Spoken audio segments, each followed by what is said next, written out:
Dunyoning hamma millatlari qarasanlar, bu taraqqiy qilgan millatlarda taraqqiy qilmagan millatlarniki go'zallik go'zal emasligini aniq deb ko'radi o'sha odamlar. Ammo eng aniq nima desanglar, taraqqiy qilgan millatlarda psixologiyaning ishida, bu fanning ishida bir narsa so'zlaydi. Har bir insonniki to'liqlaydigan bir qadamlik narsa bo'ldi. Eng yuqorida ruh bilan ko'ngilni to'liqlurdi, to'liq qildi. Eng ostida qo'saq bilan yanchiqni to'liqlaydi.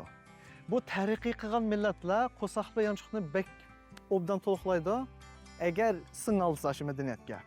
Ammo ko'ngil bilan ruhni kam qildi. Shu kamchilikda, yolg'izchilikda, parakanchilikda narsa chekidigan, ishchidigan, ya bo'lmasa o'zining adab axloqini tashlab, hayvonga o'xshash yashab ketadigan ahvollar bekchiq.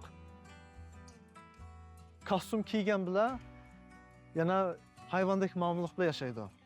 Ammo bu taraqqiy qilayotgan millatlarda bo'lsin Osiyo bilamdi, Avropaning sharq taraflari bilamdi, bular go'zallik yerlari nada desanglar, odamning ruhini, bo'pti iqtisod jihatda, xizmat jihatda azal qiynalsa-mu, insonning ruhi bilan yana ko'ngli tish.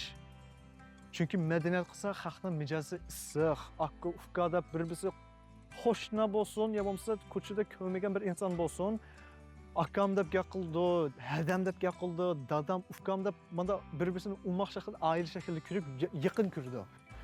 Taraqqiy qilgan millatlarda unda yo'q. Bir umr o'xshash binoda xo'sh bo'lib yashaydi. Akishmi, akish emasmi bilmaydi. Ismini bilmaydi, yishini bilmaydi.